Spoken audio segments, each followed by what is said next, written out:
Hey, this is Mike Hambright with HomeVestors, the We Buy Ugly Houses folks, and I'm standing in front of a house that we just picked up for $3,000. Now, we go by the We Buy Ugly Houses folks, and we buy a lot of ugly houses. As you've probably seen from some of my other videos, we buy a lot of nice houses too, but this is a proverbial ugly one. It's nasty, it's in the hood, and I want to take you inside this door right here to show you more. So if you fill out the form below, then we're going to open this door and go inside right now.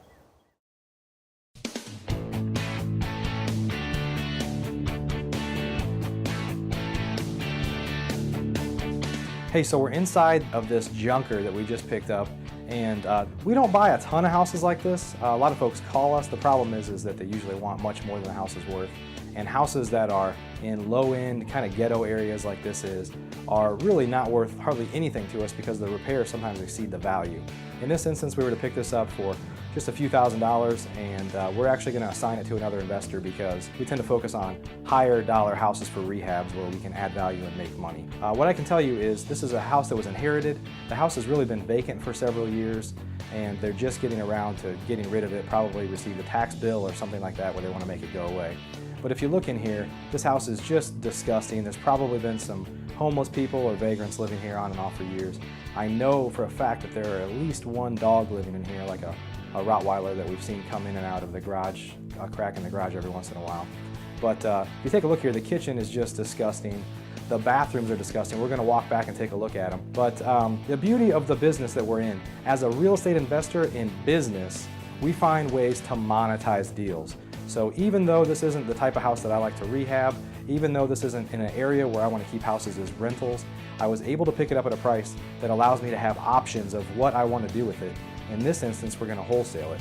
But I'm in the business of making opportunities happen and finding a way to monetize deals. And that's exactly what we've done on this one, even though it's for the most part a turd. So let's go take a look around at the rest of the house here. You'll see there's just clutter everywhere. I'm going to take you into the living room here, and it's pretty much the same.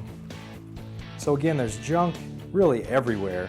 Lots of blankets and stuff, which tells me that somebody's probably been living in here, or just who knows what's been going on in here. But if you walk down the hallway here, this is a 3-bedroom, 1.5 bath house with a 1-car garage. It's actually a brick home. To think that we picked this up for just $3,000 is kind of crazy.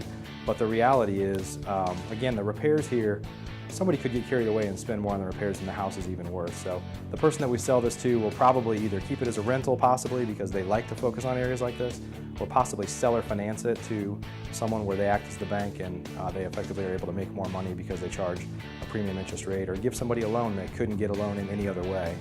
Based on the value of the house, a lot of lenders don't give loans out, generally under $50,000, and they're kind of moving up to $75,000 even. So, but let's take a look back here down the hallway where the bedrooms are. So this is one of 3 bedrooms. They're pretty much all the same. In fact, the house is pretty dark, so I'm not even going to show you the other bedrooms, but they've got signs of roof leaks, probably a little bit of mildew damage from the roof leaks, insulation falling out of the attic. This is actually pretty rare that a house in this area that's been vacant for a while hasn't had the copper stolen in from the plumbing or electrical. So, but generally if it's sat vacant for a while, that could have some other issues from rodents chewing on the wires and things like that. The real treat of this house, aside from the kitchen, is a bathroom where you're going to go in probably cleaner than you come out, even if you don't touch anything. So let's take a look over here at one of the 2 bathrooms. It's a beauty. Not many times in your life have you ever, probably all in a matter of about 18 inches, seen a pregnancy test, rat poison, dead cockroaches, and a bottle of scope, and some latex gloves. That's a combination that would probably raise some eyebrows if you were buying that together at the store. But nonetheless, this is just a disgusting bathroom. So again, as a real estate investor, it's our business to try to find ways to monetize deals. I don't like being in this part of town. I don't like rehabbing houses like this. I don't want to keep rentals here because they're going to be nothing but a problem. But I can wholesale this to another investor and do quite well on it, actually.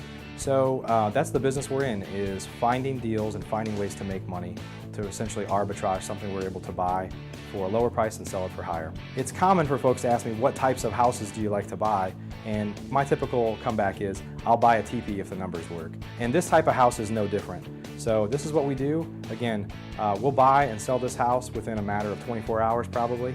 and just wanted to share with you the wholesaling side of our business and what a true ugly house is. So if you're interested in learning more about what we do, how we do it, and possibly how you could learn more about the strongest real estate investing team that's ever existed, that is the HomeVestors, We Buy Ugly Houses folks, please visit uglyopportunities.com to learn more. Thanks. We'll see you around.